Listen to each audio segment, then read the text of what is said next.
Sip of water. Sip his coffee. That's the one thing I didn't get was coffee this morning. I was trying to. Yeah. Are you located? Are you like in Pennsylvania? Are you in Baltimore? Yeah, like I'm in Pennsylvania. I'm in Harrisburg. Harrisburg. I'm pretty sure we know a lot of the same people. Okay, and it was funny because I did notice, like in the film, I did notice some. I was like, oh, they're obviously on City Island and part of that film and stuff like that. So I was like, okay, and you've been around like that area for a while. Yeah, I went to Central York High. Oh, okay. Uh-huh. All right, we're gonna get into it. All right, let's do it. All right, let's go. Hey, yo, what it is and what's good, y'all? Welcome back to 280 Plus, the social media podcast where I take the conversations off the timeline and go beyond the tweets. I'm your host, Los Def, and today we got a real special guest, real dope content creator. We're gonna get into that, but yeah, introduce yourself. All right. Well, my name is Tearra Arrington. A lot of people know me by Goldchain Diva. I'm, as you said, a social media content creator, but not just that, a blogger, a director, producer. I wear many hats. Nice. And yeah, this has been kind of like this been a little bit of process. Yeah, I mean, like, this is like kind of like a long time in the making, but I'm glad that I'm able to get you on the show. And we're gonna talk about a big project that she has out right now, a short film. We're gonna break that down and get into all that. Yeah, I do hear the accent. So are you from Baltimore originally? Yes. Maryland. Why? Whoa! What was the face about it? So it's just funny because people always say they can hear the accent, and I never think I have an accent. I've been moved out of Baltimore for so many years now, but I guess because I go back so often, I got family there. You can still hear. Okay. I mean, technically, I gotta claim York because I've been in York most of my adult life, so I gotta say I'm from York. Okay, I respect. And but probably like being from there, you probably think that like people in the 717 area, like we probably got an accent too, right? Yeah. Like how would you describe our accent? Like, what I mean? Because y'all have a distinct, like y'all say certain words a certain way, what I mean? Like the two and all that, but like how would you like characterize our accent, what I mean, up here? I don't know. I never asked that question before. I'm not really sure how I would classify it, but I know for a fact we definitely got lingo. Like ain't, like saying ain't. I don't know if people still say ain't, but I still say ain't. I don't know. Like I don't know. Well, no, I've heard people say that even like here, like we sound kind of country, like whatever. And I was like, I never thought about that, but I mean, but I guess so. I mean, it might be the Pennsylvania Dutch thing. Dang, I don't know. I don't know if that permeates as much as people think, what I'm saying, but maybe it does. And that's just me not realizing it as well, what I'm saying. So so you got your own podcast, you got your own platform, and like you said, you've been a blogger, a Goldchain Diva. Like, even where does that come from? Like, where that name come from? Even like. So Goldchain Diva was my first ever Instagram name, and I just stuck with it because it was a phase in my life where I was just obsessed with 2 Chainz. Okay. So I was just like, how can I make this my own thing? And I was like, you know what? I wear a lot of jewelry all the time. I always got a gold chain on, so Goldchain Diva. Okay. Never see me without a gold chain. I mean, today I don't have a gold chain on, but most of the days. yeah, that's what's up. So how long have you been in like the media space and doing blogging and things like that? Oh my gosh, for a long time. Yeah. For a long time. I started my blog Comics Us in 2014. I actually started it like when I was in my senior year of college. It was just something that I did like to try to get jobs because I was going to school for marketing. Okay. So a lot of marketing jobs like want to see you have blogging experience and stuff like that. So I was just like, you know what? Let me just start my own blog. And it just kind of took a life of its own. It started off as a blog. It's like, I had my own website and everything. Then I moved it over to social media. And then eventually it started turning into interviews and just other things. Okay. And like, I guess your show has kind of evolved over the years. Like, I mean, like it had different names, or like, is it just different? I mean, because now it's the Sister Talk, right? Right. So Yeah, so I mean, I'd like to think that the no shade zone still exists. Okay. I'm only one person. I can only focus on, one thing at a time. So no shade zone still exists, but right now, like you said, the Sister Talk podcast is definitely my priority. I do that with one of my good friends from high school. So Okay. yeah. Okay. So, and what was No Shade Zone? What was that about? Like, what was the premise of So that? Or the whole thing when it first started, well, the name came from my number one rivalry, even to this day, is the Shade Room. that's your rivalry. Oh yeah, legitimately. Why? Why? You got smoke with some of them over there. Well, so all right, legitimately from the beginning, it was Comic Sauce, no shade, just juice. Because I feel like the Shade Room does a lot for our people as far as downing us, promoting us in a negative light.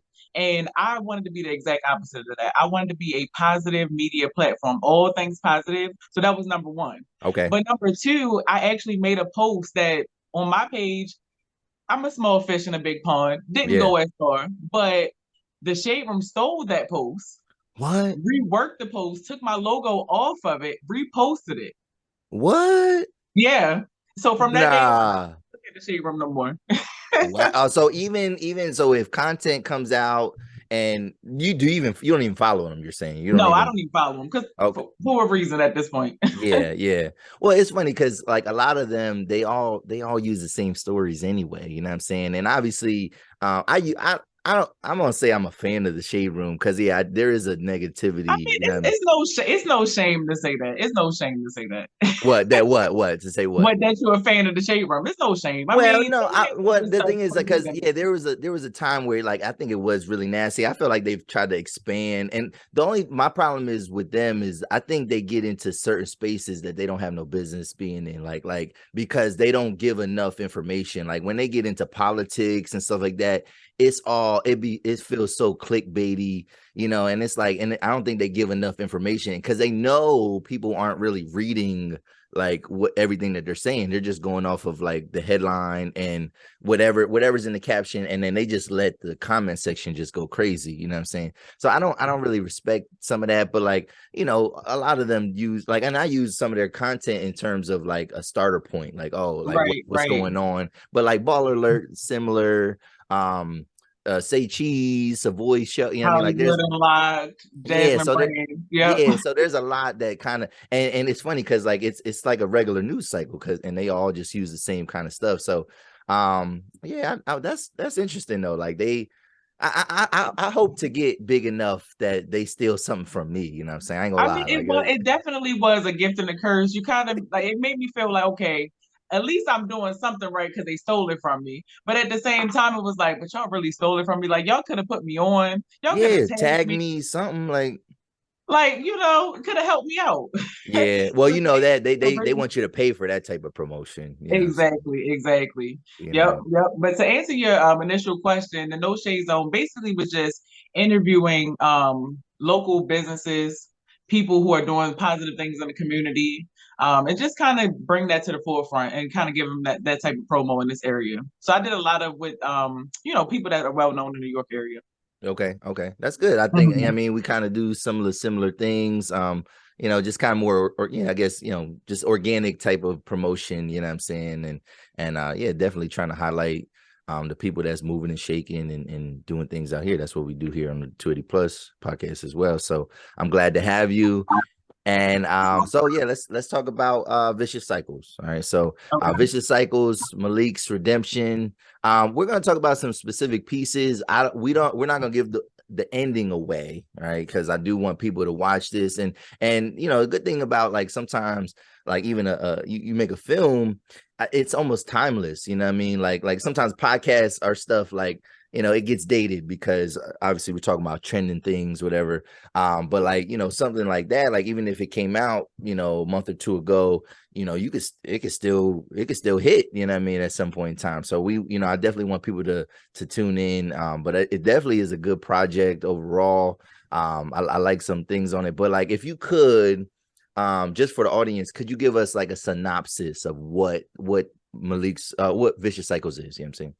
All right. So You may not know this, but Malik's redemption is actually a part two.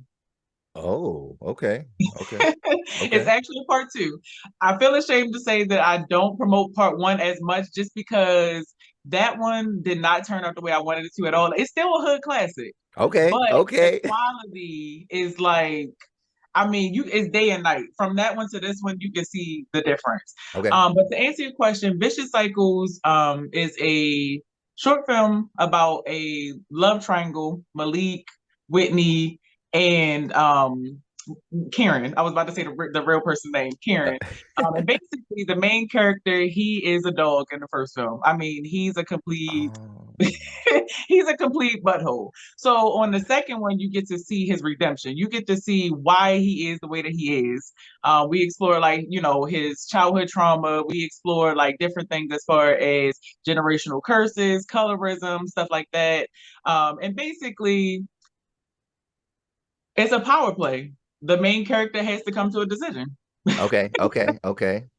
So is Yep, the first one's called Vicious Cycles. just vicious cycles. Just Vicious Cycles. Okay. Wow. I gotta check that. I gotta find that, Jones. It's on YouTube. I don't hide Okay. it. It's on YouTube. Okay. All right. I'm gonna dig into that. All right. Cause now, yeah, now that open, cause like I ain't gonna lie, like watching it, it did feel like there wasn't much like of an exposition, Concept. like the like exposition, like they weren't you didn't introduce characters. It was just kind of like you kind of threw us in there. So I was just kind of Exactly. so you had to And kind I of follow probably it a should have. little bit, you know what I'm saying? But it was still easy to follow. But Right. Yeah, I definitely should have told people more that it was a part two. But like I said, the first one was not 100% my work. okay, So okay, I feel like I don't want that to be tied to my name like that. But I mean, it's still mine. But okay. it could have been way better. Okay, okay. So then I guess then what is the inspiration behind like Vicious Cycles? Like is this like some true story? Is it just like kind of social commentary? Like where did this come from? This concept of this, yeah, I mean this whole series, I um, guess. so Vicious Cycles was born because of a situation that I was going through at the time with a guy. Okay. And that on top of I want to say because the first one came out a few years ago, so I want to say maybe back in like 2017, we were in this climate on social media where I couldn't get on social media without seeing a black guy downplay a black woman, and as a black woman, it bothered. Okay. And so, just dealing with that in my personal life and also just seeing it everywhere, it was something that I wanted to bring to the forefront. It ultimately was born from I got a group of people, group of friends, family together. We did like a roundtable discussion and basically just talked about the social issues and, different experiences that they had. And Okay. from there, I just wrote a script, kind of just putting all of those pieces together. And we're here. Nice, nice. That's dope. That's dope. So, all right, that's good. That's good. So, there is some, like I said, inspired by true events. You know what I mean, and things like that. I like that. You know what I mean. But even if it was just a fictional thing, that's still dope too. Like I said, because there is some heavy content in there. You know what I mean, and Mhm. we're gonna get into some of that. But like, so how do you go about like casting like something like this? Did you is it what? Because I know you do have some family in it. But like, Right. did you do auditions? Did you just kind of reach out to people? Did people reach out to you? How do you do that? So the first one, like I said, that one just, I mean, it started from a thought, and I luckily had friends that believed in my vision enough to be like, you know what, I want to help you bring this to life. So when Nice. it came to now Malik's redemption, I had other family members and friends that are like, you know what, it would be cool. Like I want to try to do this. So I was like, okay, we can do it. Now, the crazy story is once you go back to the first one, you'll realize that some of the character, like the people that played the characters, changed. Oh, so you did like a light skin and Viv type thing, you know what I'm saying? Yeah, they Like got ambiguous. Two characters dead. okay, Two okay, characters, not by choice. The original person who played Whitney's character, she, real life people, they going through real life stuff, they working and stuff like that. So she had, life issues. She couldn't come back to the cast. okay. And then the lead character, Malik, from the first one, I try to tiptoe around this subject because he definitely burnt me like at the last minute, basically stopped Oh, answering my phone calls. Oh It left wow. me hanging. So to answer your question, I did have to do some auditions, and that's how I found a new Malik. Wow. So your main character is recast. Like Yep, my that's main character is recast wow. That's at a the very last minute. Like literally, I had a month to figure out who was going to play Karen. I mean, not Karen. Who was going to play Whitney, and who yeah. was going to play Malik. And Whitney is the side girl Yes, she or is the okay, side okay, chick. okay, okay. Yes. Man, all right, so now all right, it kind of makes sense then on why like maybe you kind of started fresh and like maybe not promoting the first one because like people probably would be confused a little bit like yo And who well, and when you do go back and see the first one, we did do redo some of the scenes from the first one just to okay. draw that connection that they were the same people. Okay, okay. All right. That's good. That's good. That's good. So, like, I guess for like the person that's watching and like they're kind of interested and they want to make a short film, things like that, or just get into this kind of space. I guess what are some of the challenges you face? I guess you explained some of them when it comes to like casting, but like what are some other challenges that you kind of face when you're doing a project like this? I mean, I think most of my lessons absolutely came from that first film. okay. One of the biggest challenges was trusting somebody else with my vision. Yes. The first one, I had never touched a camera before in my life. Okay. So I trusted people who had the equipment, who had, somewhat experience to be able to guide me. In reality, I should have done my research. I should have learned the bits and pieces of what it took to put a whole production together in the first place. Like I Okay. kind of really just jumped into it with the first ones. Script writing. That was the biggest one because Yeah. it's very easy to oversimplify a script. Yes, yes, okay. Actors just sitting there trying to improvise, and that's how things just go, all over the place. Yeah, yeah, yeah.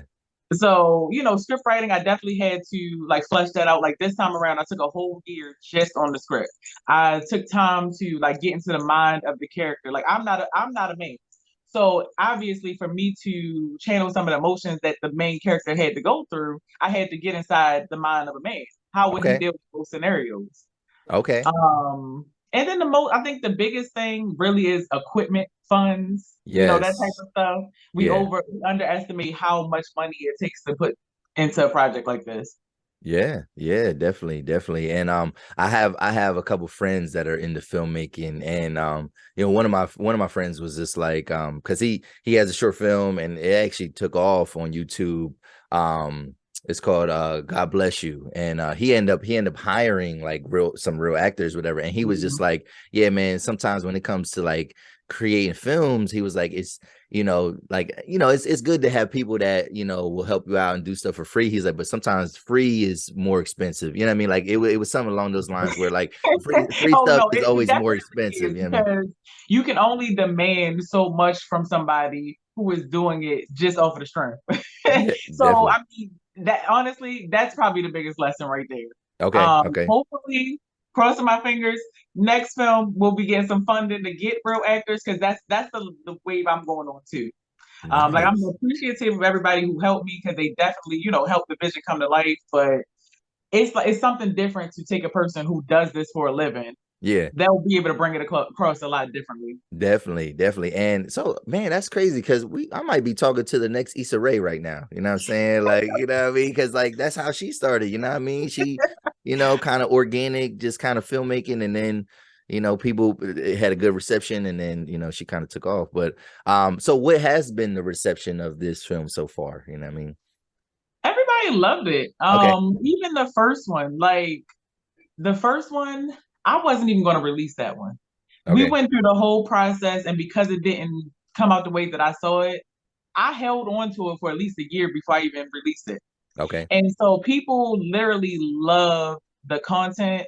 Like it definitely brings a lot of conversations. Yeah. People like can relate to it 100%.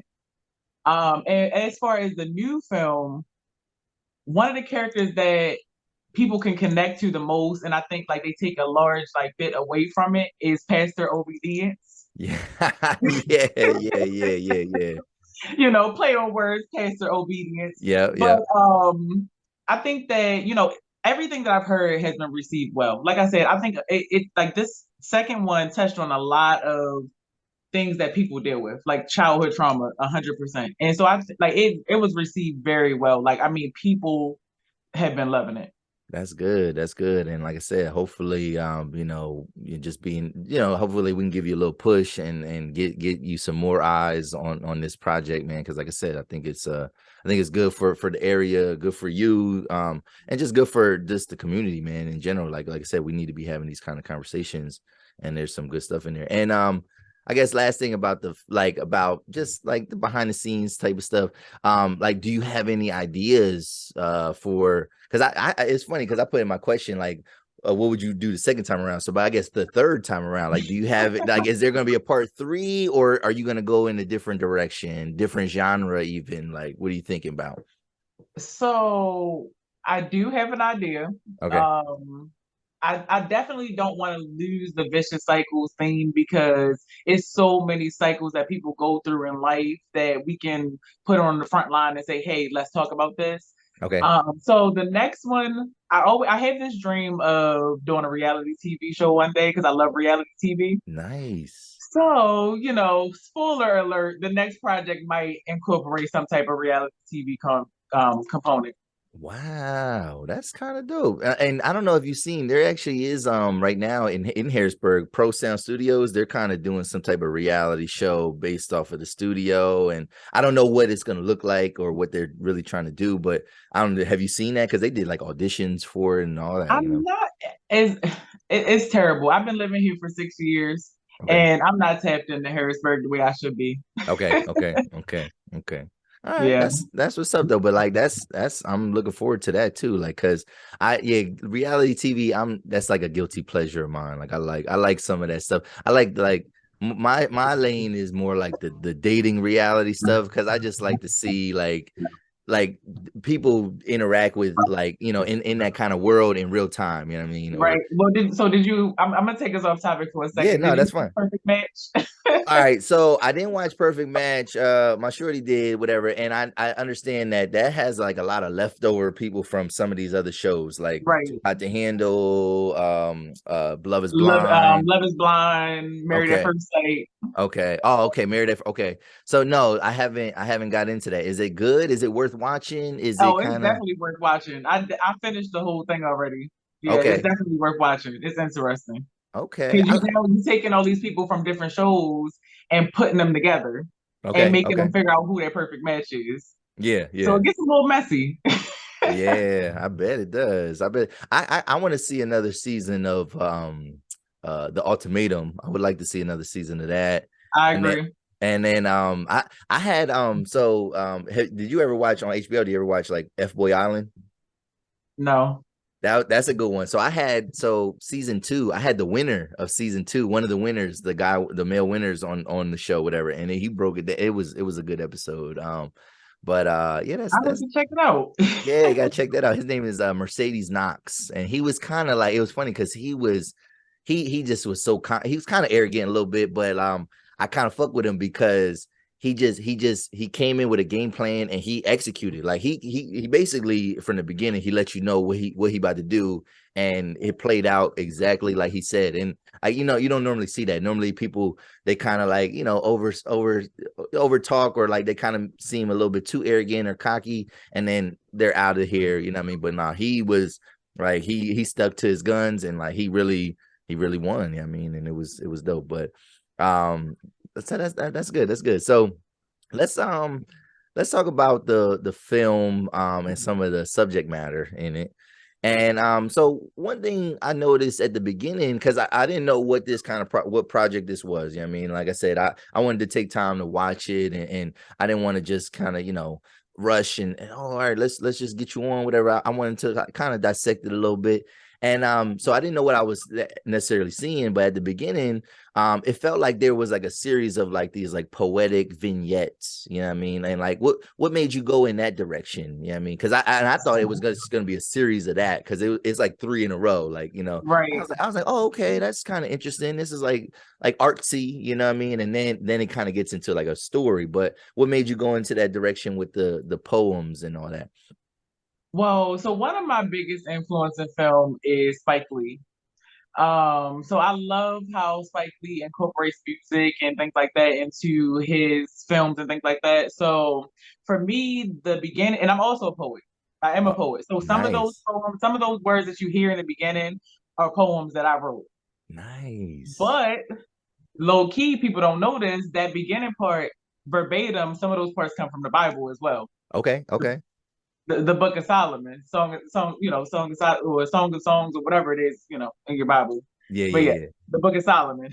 yeah. It comes Ah. verbatim from that.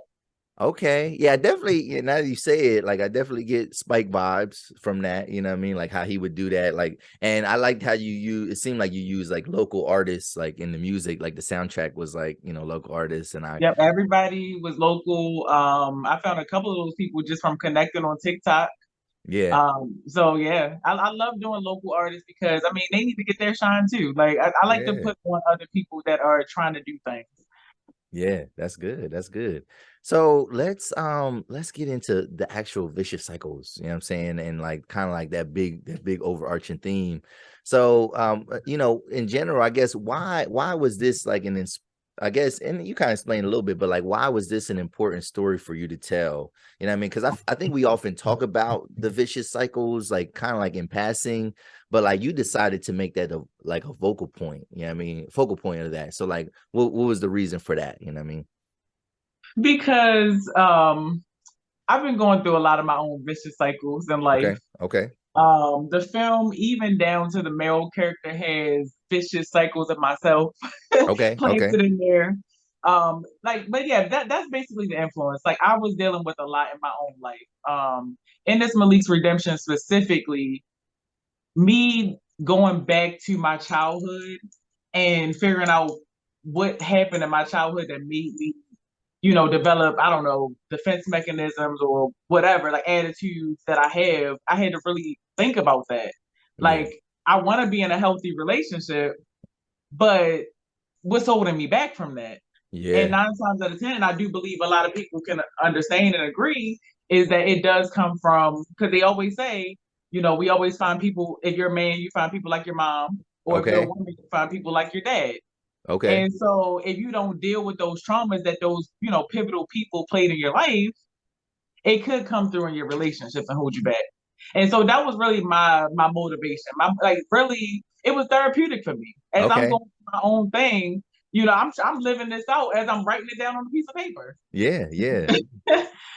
That's deep. That's deep. So, yeah, I would definitely, I definitely for me, like in terms of like a vicious cycle, relationships has to be probably one of the top things for me in my own personal life. Cause yeah, it's like this, maybe like a fear of marriage, or like just, picking the right partner. Cause like, yeah, you see what it looks like when, maybe even your own parents don't work out, whatever, and you don't want that to repeat itself. You know what I mean? Maybe you grew up in like a single parent household, or you grew up in a co-parenting situation or something like that, and like just like striving like to not repeat those things. So Mm-hmm. yeah, I think that's why this film kind of resonated with me in terms of that, because it's just like, yeah, there are some things, I mean, from childhood, you know what I mean? I can definitely admit that, you know what I mean, that it's like, I seen this growing up, and it's like I try so hard not to repeat certain things, but like I think certain things kind of like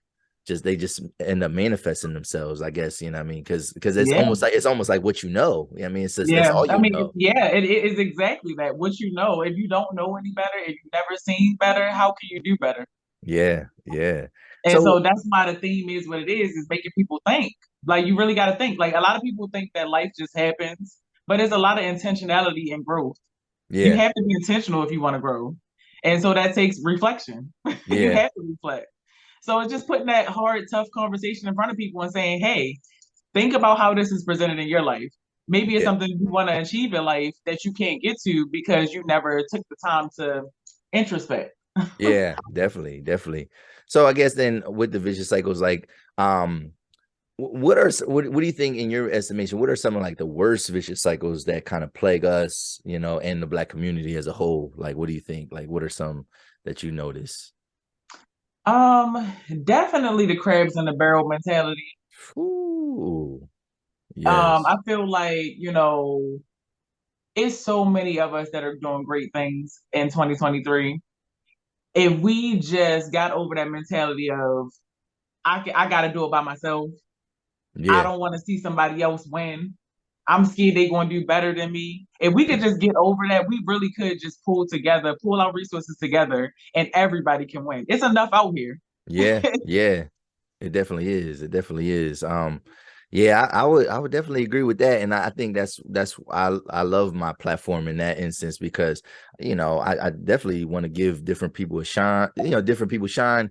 And it is tough though, because um as a content creator too, you want to be somewhat selective because like you want it to be somewhat good quality. So like I hate when I ain't gonna lie, I hate when sometimes people ask me to be on the podcast and then I kind of look at their content and I'm not really a fan of their content because I want to highlight people that I kind of support, you know what I mean? Like I don't want to just because people Yeah. say like, oh, you should charge XYZ for interviews, whatever. But I'm like, but if I do that, then that means like I feel like I gotta accept everybody, and I don't want it to be that, you know what I mean? But I also don't, but I also want to give people shine. So like I think it's like a balance. Like I don't want people to look at me as like a gatekeeper either. You know what I mean? Right, right. Like oh he I mean he like because there probably are some people that's like in the wings. They're probably like, yo man, this dude like he ain't been wanting to fuck with me, you know what I mean? Whatever. And it's like it's not like that. It's just like, Well, I also want to be a fan of what you do too, you know what I right, mean? right.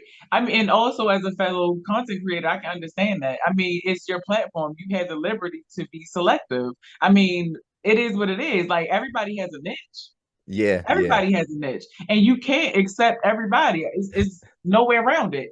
Like you want to also, like you said, be a fan. yeah, But sometimes where you have, and I hate to say it this way, the little people at the bottom that want to just be on a platform, you got to also think about something that can add to your platform and not take away from it. It's your yeah, brand at the end of the day. Your name is on the line, and yeah. people don't understand that. They don't. Yeah, they don't, especially if they're just getting started. They don't understand branding and they don't understand like, sometimes you kind of got to put the work in, you know what I mean? Sometimes you gotta, yeah, you gotta rub shoulders with certain people. You gotta, grease some palms. You gotta support the people that you want to be, because that's the one thing too, is where it's like people want to be on a platform that have never even seen my platform. You know what I mean? Like, and I know like they never, like they just kind of maybe got wind of it and then let me get, and I'm like, can you show me some, can you show me some Right. And love? then You know what I mean? they underestimate the amount of work that it takes too. Yeah, yeah. You know what I mean? So dang, that's real. I guess and just the last thing with the vicious cycles, I think one of the definitely crowds in the barrel is a big one. Obviously, like school to prison pipeline type stuff, like Mhm. that's a bad one. I just had a guest who he just got out after he did a 12-year bid and he went in at age 15. Mhm. And just like kind of, and the thing is though, he's super, one thing I appreciate because he's super accountable. Like he accepts like, yo, I made these decisions, man. Like he had a 2-parent household. Like, and it's funny because it's like sometimes we're put in a good position, like, I guess on paper, but then like I think sometimes like the physical environment too, like Yeah. it can really dictate what we do and our decisions, even if like on the outside looking in, it's like, yo, what made you want to do that? You know what I mean? Because you had this in line, like looking in retrospect. But I guess that's for me, I think that's definitely one of the biggest ones. Like just Absolutely. I agree. I agree. That's definitely one of the biggest ones. And I think another vicious cycle in the Black community is broken homes. yeah, yeah, Broken homes. We have no family structure in the Black community for the most part. Like, yeah, don't get me wrong, there are families that do have both parents in the home, but predominantly, today we see a lot of single moms raising children. So there's no father present. And yep, I think that makes a difference. As much as people don't want to say that a man in the household makes a difference, it does. It's only so much that a woman can teach. yes, yes. And even and not even just for boys, even for women, like, what I Yeah. mean? Like I think women, like I think people underestimate that too. Because yeah, obviously, our young Black boys. I mean, like I had my father was in my life my whole life. You know what I mean? And even though he made some missteps, like if he wasn't there, I would probably, I would be so contingent on like what my friends are doing and things like that, but like he kind of taught me to be kind of like my own man, so to speak. And yeah, that's a big deal there too. So But what I'm just curious, when you say the same for women, are you saying that they should have the woman in the home or they should have the male in the home? no, they should have the male in the home. Like I think it's important. I think sometimes we don't realize. Well, I think we do realize it because daddy issues. That's another vicious cycle too. You know what I mean, for women. But like it's so important though. It's not just like male. A dad is not just important for young boys. It's super important for women too Crucial because for a female. And the yeah. reason why, I asked you that was because I live a story that most people can't identify with. I'm a young lady that was raised primarily by her father. Okay, respect Now, to your now you would father. think that because I'm a lady that was raised by a man, that I wouldn't have daddy issues, but I still had them. Yeah, because I that still dad had can only 'em. do so much though. He's on one Exactly, parent can only do so exactly. much. So yeah, so Yeah, damn. so I mean, it definitely was, like I said, it's just something to overcome. That's how these vicious cycles started coming about. Because I'm just like, well, from a dad's perspective, he could tell me, "Oh, you don't need no nigga for nothing. Don't let no nigga come in your house and just lay up, whatever, whatever." So as a woman, that made me hard naturally. And Yes. so as a older woman, now in my, being 30, I had to be intentional about being soft. Yes. Yes. Yes. Now I'm like, before this, I'm looking around like, oh, he just like everybody else. He's Yep. trying to get over. Like, you know what I mean? That mindset that my dad put in because he's a man, he knows what men do. But Yeah. realistically, he didn't teach me the part about how a man should court a woman, how Yeah. he should take her out on dates, how he should respect her, like those type of things. Yeah. So, Yeah. I mean, I totally get it. Yeah. Well, and it's crazy too, because like now, rest in peace to this brother, you know what I mean? Kevin Samuels. And I don't know, you might not be a fan of him, but like I respected a lot of what he was saying. But like one thing that he always would say though is, because some of the women, that went on there, they kind of set themselves up, you know what I mean? And it's almost like A lot the of women were delusional. Let's call it what it okay, all is. right, all right, as long as we on the same page I'm there. not a now put let's say I'm not a huge fan of Kevin Samuels, Okay, okay. but Kevin Samuels said some real stuff sometimes. Yeah, yeah. Well, and one of the things he would say is like, especially these women that want to get married and stuff like that. He would often ask them, he's like, "Did your mother teach you how to be a wife, whatever?" And like a lot of them was like, what do you mean? Like, what do you? And it's like, yeah, like I mean, because like you said, like only having your father, he's definitely probably focusing on the negatives of what men can do, whatever. But like, you probably need your mom too to like, give you that soft and touch. and that's what people don't realize. From a spiritual perspective, you are a wife before you're a wife. So it takes preparation. Like you want to be a wife so bad, but do you cook? I mean, I'm sorry. I mean, I know these are traditional gender roles, but do Yeah, you cook? Do you clean? From my perspective, like, are you gonna pray for your husband? Like, hold him up when he's out in this world. Like, are you gonna be his peace when he come home? Like, yeah, are you able to communicate? It takes a lot to be a wife, and people don't realize that. yeah, yeah, They just definitely. want the wedding, the glam. Everybody wants the ceremony. They don't want the work that one that it takes to get there, but then they don't want to do the work after they say the vows. You know what I'm saying? Like, Exactly. so Because they don't realize it. To be in a marriage, that person is with you all day, every day. They are a completely different person. You are two different people. So you can't manage their emotions. You can't manage what they're thinking at all times. So it takes work. It takes intentionality for y'all to sit down and say, hey, this is where we are. Where are we going? And yeah, be on the same page at all times. People don't yeah, get it.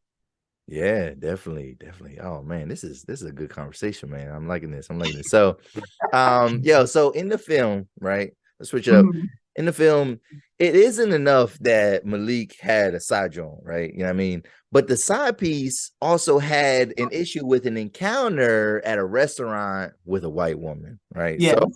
so I don't know. So we're gonna talk a little bit about interracial dating, and things like that. So like, is that like an automatic turn off for black women? You know what I mean? Do black women always take that personal and like what goes behind that? I guess, you know what I mean? Well, when you watch the first one, you got to see how that scene plays out because Malik is a jerk. Okay, okay, He's a jerk, but intentionally, she deals with the situation the way that she does. Like she just over exaggerates the situation. Like he didn't do anything wrong. It really was the waitress. But to okay. answer your question, I don't. automatically look at a black man and a white woman and say, "Oh my God, like, why are you with her?" Okay. For me, it's one of those situations of I can't stand when the black guy is a coon. Like Okay. when he goes out of his way to downplay a black woman Yes. to boost up Yes. her when it's not synonymous. You don't have to Yes. put me down to pick her up. You like who you like, and that's okay. Yeah.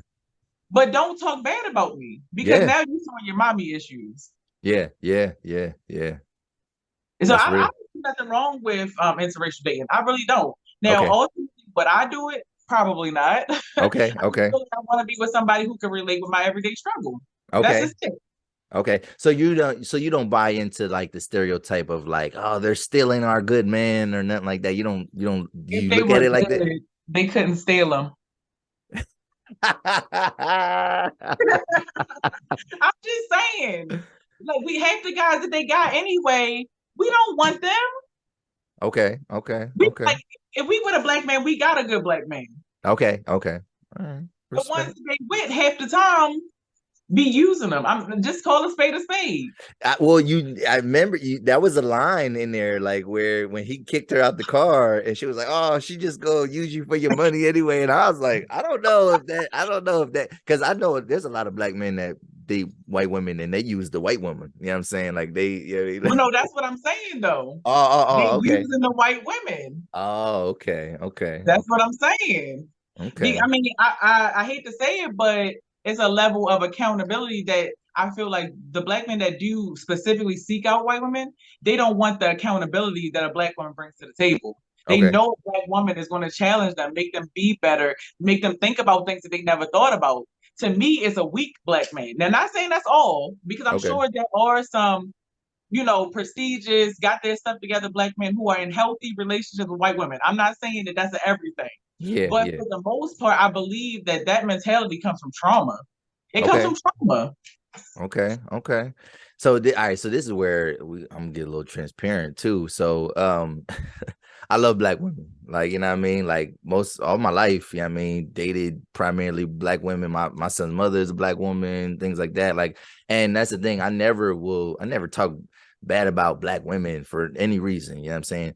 But like I ain't gonna lie, I'm in a newer relationship and it is first time in my life, like with a white woman, you know what I'm saying? And Mhm. like I don't know. It's kind of like I feel like I haven't had any backlash or anything like that yet, whatever. But I feel like it's coming. You know what I mean? I feel like it's like there's almost going to be like and I guess I got to deal with that, whatever. But I think there are going to be a contingent of people that's like looking at me like oh man, like look like why you with this woman, whatever. And I guess I was going to kind of get into Michael B. Jordan because I don't know, like. I kind of like so with him. I never heard him talk bad about black women necessarily. You know what I'm saying?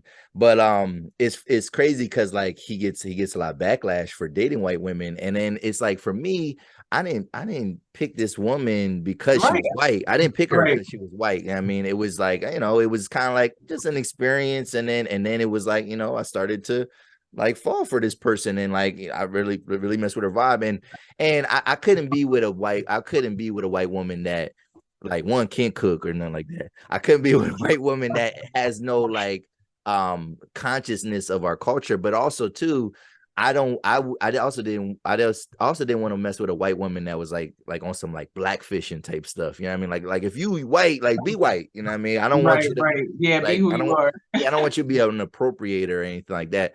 But I don't know. So it's like I mean, it's interesting to say, like, I mean, you love who you love. You, like you said, I think that's the fine line. okay, Like, you're solid, you're secure. You're a secure, like, man, you know what you want. yeah, And it's not like you specifically was just like, I'm going to downplay this person to go for this person. I don't have no problem with that. Like you love who you love. yeah, But yeah. I just feel like that's where it's a fine line Okay, because there's so many other men that aren't like you, that yeah, aren't yeah, thinking like you, that are hurt. Hurt people hurt people. yeah, yeah. And so they just like, you know what? I know that this person hurt me, so I'm going to specifically go over here. And I think that they different because they got a different skin color. And I think that's unfair to a black woman to say just because you're black, you're going to be ghetto, you're going to be loud, you're going to be this, Yeah. and then assume that the white woman is not going to be that. because they Yes. can be the same way. They have some of the same traits. Yeah, And so definitely. I think it's unfair. That's where it comes to colorism and self-hate is really you hate yourself if you think like that. True. Yeah, yeah. And that's one thing. Yeah, I definitely I don't know. I don't get into conversations about like yes, yeah, there are a lot of black men that date white women and but they preface it with like, oh, because black women do this, black women, and it's like, no, women, maybe how about just women do certain those things, or like the women that you like do those type And of I mean, things. and let's be real, social media doesn't do black women any justice. No, it Oh, doesn't. we don't get to see a lot of educated, respectable black women on the forefront because what goes viral is the BBLs, the ones that want to twerk, the The ones that want Christian to rocks. guys. What you say? I was like the Christian rocks. You know what I mean? Like she I'm saying. So it doesn't do much to like, make like big up the black women and say, hey, there are some good black women out here. yeah. And I think that's just what it is. They don't see enough black women to be like, I can conclude that black women are good. They see so much that they conclude that black women are bad. Yeah, yeah, yeah. And that's definitely a problem and definitely don't support that. But yeah, man, if you love who you love, like you said, man, you don't got a big, to like, to love who you love, you don't have to downplay another person to do that. You know what I mean? Like just to build somebody else up. But speaking of, I mentioned his name, so Michael B. Jordan. So I don't know if you see like, a little bit ago, he got into like an altercation on like the red carpet with a podcaster, media personality, L'Oreal. And I guess she grew up with him in the same neighborhood. They went to school, whatever. And apparently she called him corny back in the day, growing up. But then she actually said it on a podcast somewhat recently. And so I guess I'll ask you, um, I guess then what I seen though was like women in the comment section kind of chiming in and automatically they were like, yeah, like Michael B. Jordan been corny because and they kind of reference his history of dating some white women and things like that. So I guess I want to ask you, like, is he corny? Is Michael B. Jordan corny? Because you say you love him. And I Listen, that's my husband, okay? okay, I'm in okay, a polygamous relationship with him and Omarion. That is my husband. No, but seriously, on a serious note, I feel like the same way I just said that black men are hurt, black women are hurt, and they taking it out on an innocent person. okay, No, I do not believe that Michael B. Jordan is corny. I okay, believe that in black women's experience, they don't have enough experience with a good man. So what a okay. good man looks like, he looks corny. Like when you think about who they typically call corny, we talking about what's his name, Russell Wilson. Yeah, yeah. We talking about Nick Cannon. Russell is corny though. Like he is like just on like his person, like he might be a good man I to mean, his he's a wife. little stiff, but I don't think he's Yeah, corny. that well, I guess I mean it's a little synonymous a little bit, you know what I mean? Like, but he probably is a good man though. Like I don't, yeah, I mean, and shout out to her and her prayer and all that, you know what I'm saying? Right. But Look, I need that prayer. Look, call him on the main line. yeah, yeah. So you said like Russell Wilson, Nick Cannon, who else? Like kind of like Those are the only ones that really come to mind. But like, I think that typically men who are good men get called corny because they're not, trying to be seen. They're not trying to be heard. They're not flashy. Like, I don't get corny vibes from Michael B. Jordan. Like, he okay, just seems like a practical guy. Like, okay, he seems like he's down to earth. You know what I yeah, mean? He know what he want. Like, he real low key. He's not really out in the media with his relationships like that. yeah, And I yeah, just feel like women are reaching, like they reaching, they looking for any reason to just say something bad about him. Like it just yeah, is what it is. Like that man ain't do nothing to nobody for y'all to call him corny. yeah, yeah, yeah. I mean, And I don't think he's corny in the sense of like just look at his success and yeah, like like it's funny, like, because like it must mean like corny must mean like be synonymous with like super successful because like yeah, some of the guys that you named are super successful in their fields, and it's just yeah, it's kind of interesting like that take whatever how women were kind of digging at him, but I think that conversation then kind of stemmed into something else because then Joe Budden, like he chimed in and he called Michael B. Jordan corny for his Joe comment. Budden is corny. And that's the thing, and people was like the kettle calling it, you know what I mean, like the pot calling the kettle black, you know what I'm saying, like Joe Budden does not necessarily have a good history of with women and things like that, or even being like the coolest guy, or whatever. So he called him corny because I think it was more so like, yo, you're a big star right now. You know what I'm saying? Like, this is probably the most visibility that you've had in your career. And then he felt it was corny to go out of his way to kind of point out something, like point out like some hurt that he had from a woman that called him a name, whatever. And like, and I guess because it's a black, it's a black woman. He thought that was corny. Like, did you have any like ish, like when Michael B. Jordan said that? Did you think like he was out of line? Did you think like, he just got his his get back, or like how did you kind of receive that? Well, so I didn't see the clip. So what did he actually say?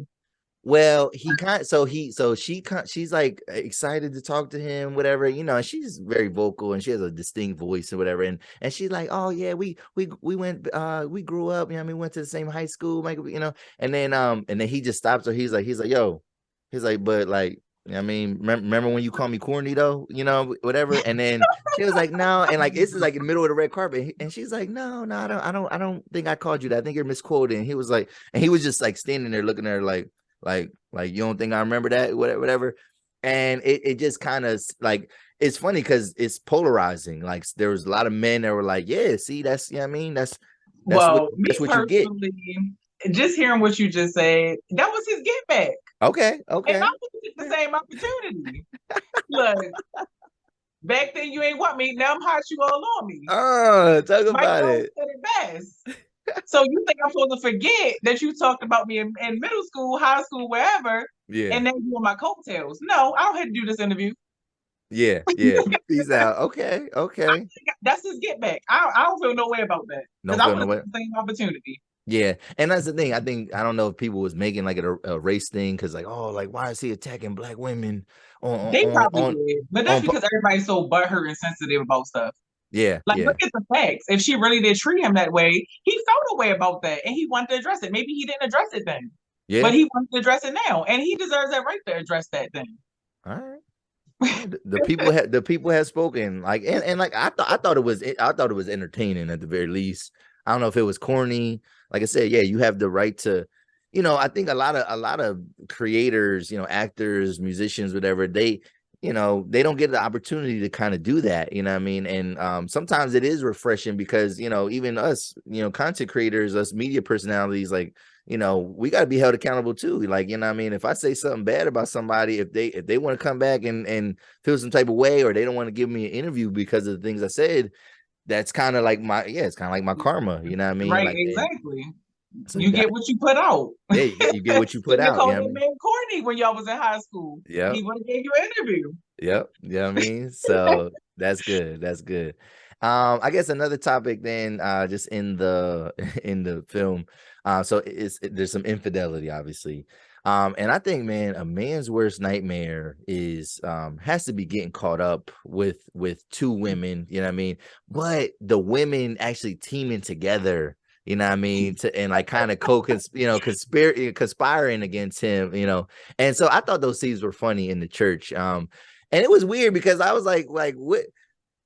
Maybe that's like did she know that woman was like a therapist? Like, is she a therapist or something like that? So like, she's not a therapist. Okay. It's a lot of context that you definitely would have gotten from the first one. Okay. So basically, when he met the side chick, he came home late and laid in the bed next to his woman. His phone was going off. He went to the bathroom. Of course, as a woman, we're going to check the phone. Yeah. She saw pictures of the girl. Okay. So it was just by complete coincidence that one day, as she was going into the church for like Bible studies, we assume, she's going in the church, she sees the girl sitting on the steps. And then she decides, okay, well, I'm this spiritual woman. God is like, put her above myself, see if she's okay, and invite her in here for a conversation. Yeah. So that was supposed to just show a unity moment between Black women in general, because I don't think that we get to see that a lot between Black women. Okay.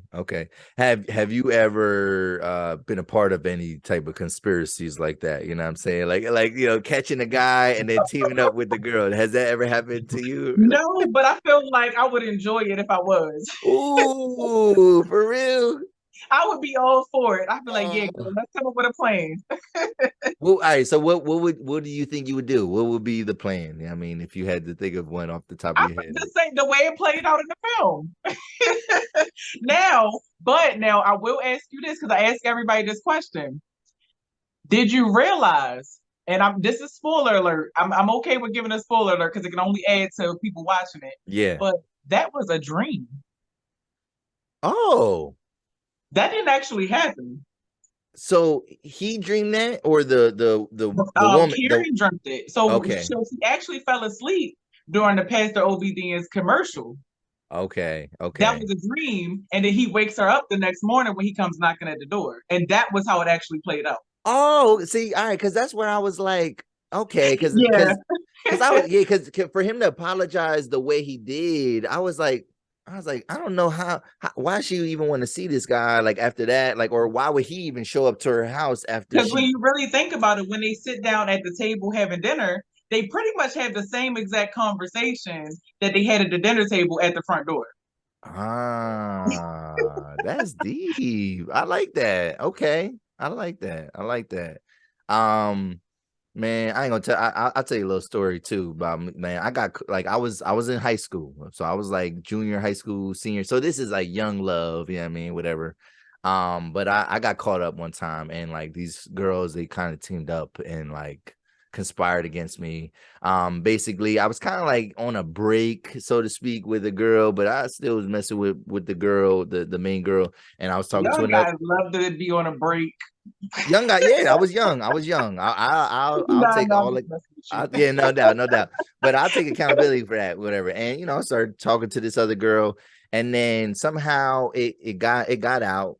And then it was funny too because there was a female friend of mine, like she was my best friend, but she was kind of friends with my girl, and she kind of like I still have not fully forgiven her because she's still my homegirl, but like I still haven't forgiven her because she kind of was part of the setup too, whatever. But anyway, I remember, And she's a woman. At the end of the day, she was like, you know you wrong. I'm gonna help them get that get back.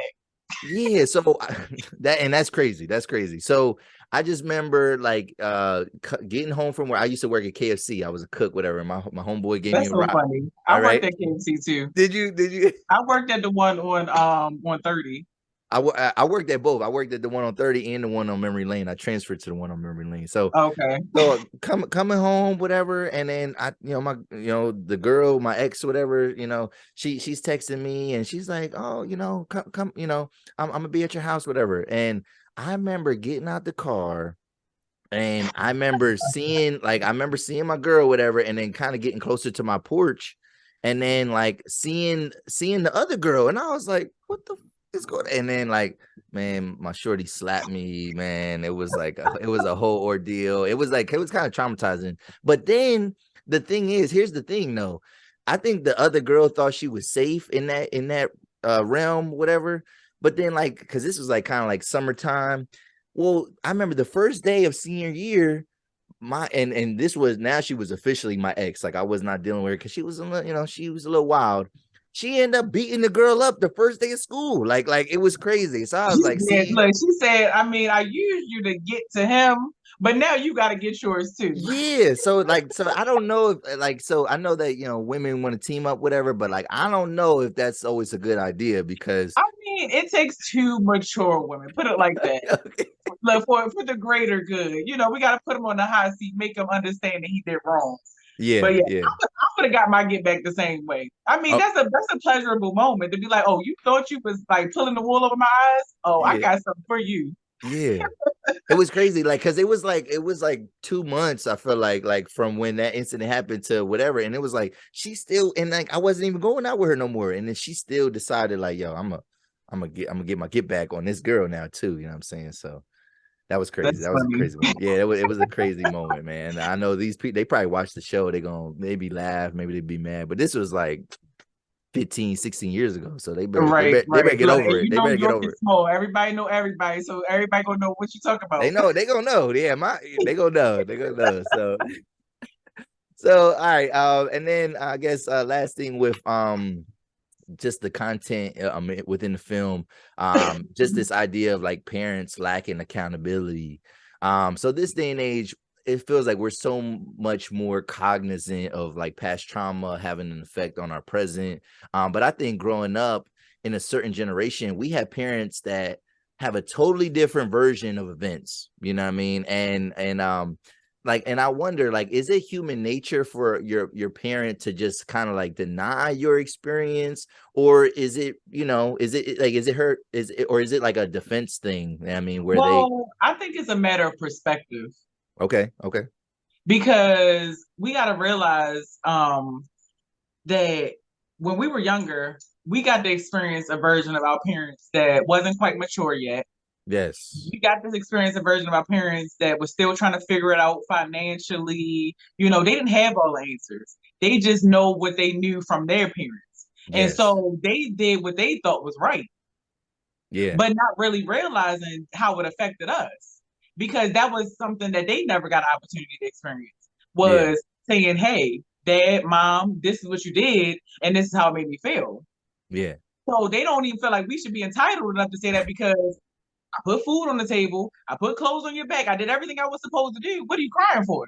yeah, yeah. You're living, right? You're breathing, right? You're surviving, right? Like, Exactly. So they were told to just survive and push through it. And yeah, so they assume that that's what we're supposed to do too. But on this end, like you said, we're more aware of our feelings. We're more like we're actually trying to do better and break the cycle. yes, yes, And so yes, now the cycle is starting with people in our generation because we yes. don't realistically we don't want to pass it on to our children. No, we don't. And so, I mean, it's a good thing. It's a good thing. And that's why Vicious Cycles is so good because it's now one helping us break our own cycles within ourselves, but hopefully in the process of us dealing with things that we are dealing with and confronting with our parents, they can confront it with their parents because they need Yes. to heal too. They never got a chance to. They never got a chance to. Dang, that's crazy. So would you be support, like, do you think that like this day, and I guess even maybe because you know we come from a generation, I guess, you know, where like you said, like our parents were trying to just have, you know, survive and things like that. Do you think like there should be a movement for like families to like do some family therapy together, you know what I mean? Or do you think like people will be kind of resistant, like, oh, that, well, no, what are you talking about? Like we don't need to Well, do all that. I definitely do think it would be resistance because one thing about our parents is they don't want to acknowledge anything. They do block it out. They don't want to take accountability for what happened because they think they're right. Yes, I did what yes. I was supposed to do. Yeah, yeah. Now, in one-off scenarios, you have parents that are receptive to what their kids are saying because realistically, those were conversations that I had to have with my dad. Like my don't get me wrong. Like I said, most of my childhood trauma, came from experiences with my father. But Yes. also let it be said that my father is one of my biggest supporters when it comes to my film and things that I'm doing. So that means that we had to have hard conversations before this film even became a thing. Yeah, I yeah. didn't want him to get blindsided. So we had to have hard conversations and he apologized for certain things and he hurt me. He still is who he is. I can't change him from being who he is, but just it was enough to just hear him acknowledge it. And so some people, and I hope that some people get to experience that. Not Yeah. everybody will, realistically. But even with that being said, just because your parent doesn't acknowledge it, you still have to say it. It's for your own healing. Yes, yes, yeah. Like, yeah, and almost it's almost like standing up to the bully, so to speak. You know what I mean? Like Basically. if you had like some bad experiences, you know, as an adult, you got to think about it like, yo, you know what I mean, your parents, you don't want to hurt them, whatever, but like you got to keep it real with your parents sometimes, especially if you're dealing with something that is you feel is still affecting you. Hopefully you get the reception that you know, a positive reception from it. But even if you don't, like you said, it starts with just kind of getting it out there, Right. you You know? got to be okay with not getting the response that you think you should. Yep. Like you absolutely have to think about that when you're preparing for them hard conversations. Think, okay, they could take it this way, or they could take it this way. But either way, I got to be okay at the end of the day. Yeah, definitely, definitely. Whoo, man, this is good, man. Talk about this film. Yo, y'all definitely got to check that out. Y'all gotta tap into that. Vicious Cycles, Malik's Redemption. We definitely gonna put the description of that. We're gonna, you know, tag it in the video and everything, and make sure y'all go check that out. So before we go, I did have two little topics here. One, I wanted to show like a little movie trailer for something that's popping in the summer, but then also two, kind of speaking, we're off of the movie, but like kind of speaking on parents and talking about like cruel and unusual punishments, right? So like I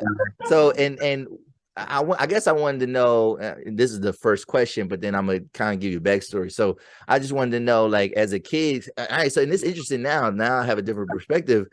Since you grew up with your father. So what's the worst punishment you ever received as a kid? So the reason I talk about this was because this is like one of my homegirls, she's on Twitter, and she just presented a poll question, and it got a lot of like it was like it got a lot of hits, and a lot of people were like up in arms, whatever, about it. And she really just was asking the question, and because it's something based on what she's seen. But so basically, the question was that she posed, she was like, is taking your child's door off the hinges cruel and unusual punishment, whatever? And yo, the way that people were reacting, they were like, yeah, basic privacy is your right as a teenager, and this and that. Like, of course it's cruel and unusual, and this and that, whatever. And she just asked a question. Now I said, depending on what it is, I don't think it's cruel. It's definitely excessive, though. I don't think it's cruel, though, because like if you have a sound reason for it, like, and I think there could be good reasons for it. Like if you have you have a son, and he's in like maybe starting to get in gang activity, what I mean, maybe dealing with drugs, whatever, and you need that transparency of like, yo, I need to be able to go into your room. Obviously privacy is important, but like I feel like, I don't know, maybe the right to privacy as a teenager, maybe that's like a new age thing, because I feel like, back in the day, maybe that's my trauma, whatever. I feel like, parents, I mean, you living in their house, I mean, you don't get to like, I mean, you might be able to hide some things from them, but like, that's not your right to hide things from your parents, especially if you're doing bad things. I mean, like, Right. you got a firearm, you dealing drugs, you drinking alcohol, like, I mean, shout out to the parents that want to be super vigilant about that and want to know whatever. But like, I guess like, yeah. Do you think like is that a wild punishment to take the door off the hinges, or whatever? Is it cruel and unusual? How would you? So I laughed initially when you said it because I've never experienced it, but my co-host on Sister Talk, she has experienced it, and she talks about how that affected her. Oh shit! I ain't mean laughing So I at it. mean, to her, she probably would say it's absolutely a cruel and unusual punishment. Yeah, I've never experienced that. I'm with like my dad never was excessive as far as taking the door off the hinges. Why would he have to? He got a key. He can get in there. yeah, get in So there, what yeah. did he know that I knew? Because I knew he was in my stuff. He used to sneak in when I wasn't there. I mean, I Okay, like, yeah, it may be circumstances where you have to, like you said, your kid is just, I mean, out of control. Like, you need to be like on them. So I can see that. But now I do say that there are parents that just abuse their power and just be like, I'm just doing it just because. yeah, yeah, yeah, So yeah. I mean, you can see it both ways, one or the other. Yeah, I definitely agree. Like I mean, since it never happened to me, maybe yeah, in my eyes, I'm like, yeah, I mean, it's whatever, what I mean? It's a little wild, but cruel. I don't know if it's cruel, what I mean? But again, if it happened to me, I might be fucked up about it too. You know what I'm saying? I ain't gonna lie. But It's what it is control issues. Our parents yes, got control issues. They just want to be in control. And when they feel like they lose in control, that's just a way that they exert their control. That's it. yeah, yeah. So I guess then going back to the original question, then what was the worst punishment you ever received as a kid growing up? Do you remember anything crazy or any? The worst And I punishment. guess too, you say it's about perspective, like, because what's worse to you, because like maybe you weren't a bad kid, whatever. So like, maybe just a stern talking to, maybe I was a rebellious child. you were. Very. Oh shit. And it's sad to say because my dad was a police officer. He's retired. Oh. So I think I just got a rise out of doing stuff to see if I can get away with it. And I'm just Oh being no. honest. I can't get in trouble. I'm 30. He can't get in Yeah. trouble. Nah. Yeah. Yeah. But I don't know. I was very rebellious as a child, so I did a lot of different things. I mean, I took the car, went joyriding. I mean, I did all types of stuff. I think that my worst punishment, because my father he had that military background, he had that police background, was he was just very strict. Yes, yes. So my punishments were, if I'm punished, like obviously no TV, no phone, no nothing. But he was excessive when he'd be like, you can't even take a nap. You can't go to sleep. Wake your ass up. So it was that. And how, oh my God, he just used to be excessive when it came to stuff like that. Oh, and growing up, he used to make me like look in the dictionary, write words and sentences and all that Okay. type of stuff. So he was very like stern in that way. So Yes, I yes. mean, it probably sounds little to other people, but those experiences were just, to me, it was just like, you're going over, but I can't even sleep. Like I'm tired. Like I gotta wait till bedtime Right, right, right. Yeah, I because he can't do saw that it wasn't nothing, you know what I phasing mean? What'd you say? What'd you say? he saw that it wasn't phasing me. So now he had to figure out how to get to me. Yeah, yeah. Shoo, man. So I guess for me, probably the worst punishment I received, and I just learned my lesson from it, whatever. But I remember it was like I had bad grades. It was like in the middle school, it was probably like 8th grade. And I was on punishment for like a whole marking period. You know what I mean? Like I couldn't go nowhere. And then my dad took my game system, and like I had to get distinguished honor roll. You know what I To mean? get it back. Not only get it back, but like not to risk my summer. You know what I mean? Like I did not Right. want to, because I was already grounded for like 2 months, whatever. So like I was like, yo, he's serious. Like he's not playing. Like I will be in this house like the whole summer, whatever. And so I did get on the report card, I did get distinguished honor roll. I did have a B though in art, but like, since it's like an elective, like it don't really count against your distinct. And I was like, I got a B, but like it's just art, whatever. And even though it did say distinguished, he was like, nah, you good, man, you good. And then that was like the worst thing, because like, game systems, he took my game system, whatever. But never had to take the door off the hinges. I ain't even really getting too much like physical, like, what I mean? I think my dad maybe popped me like twice in my life, and I can remember them times, but I agree. Yeah. Same like, with me. yeah, like, but he wasn't like get a switch off the tree or nothing like that. He wasn't no Joe Jackson. Well, I had that type of rearing when I was growing up with my grandparents. Because when I was younger, like around elementary school, I lived Yeah. with my grandparents for a period of time. And Okay. that was when I got disciplined. Yes, yes, So yes. by the time I got to my dad, I think my dad did a really good job of allowing me to make teenage mistakes. Okay. Like, and I even joke with him today because I have younger siblings. I have two younger siblings that are in high school right now, and they be doing stuff, and I'm just like, I look like the favorite kid, don't I? I did typical teenage stuff, like stole the car. Yeah, yeah, yeah. So now we can laugh about it. But I think he did a good job of just allowing me to experience teenage stuff, but at the same time laying the law down and let me know, okay, you can only go for so far. That's what's up. Yeah, that's what's up, man. And shout out to your dad, man. He, seems like he did a good job overall. I mean, you might be dealing with some things, you know what I mean, and like some of them vicious cycles, still trying to break that, but he probably did the best that he could, you know what I'm saying, Absolutely, given the absolutely. Yeah, circumstance. And he definitely gave me a lot of tools to get through life. He was yeah, very hard on me, yeah. but I wouldn't be the woman that I am today without it. Yeah, shout out to that, man. Shout out to that. So, and then right before we go, last thing. So I just kind of want your opinion on this. But there's a trailer for a new movie called The Blackening, whatever. So I want you to see this. I'm gonna share this on the screen here, and I might have to turn it down because it might be a little loud, but let's do that real quick. Let's see. Yeah, right. I already got it queued up. Oh my god, that thing looks scary. That thing looked crazy. That thing looked crazy. All right, let's Hilarious. Like I didn't know what to expect. I thought it was gonna be like a real scary movie, but yeah, no, like it's pretty much satire. Like it's a lot yeah, of just stereotypes that Black people can relate to. yeah. So will you be seeing that? Like, I want to see that. I do. I'm excited about that. That seems really Yeah, good, man.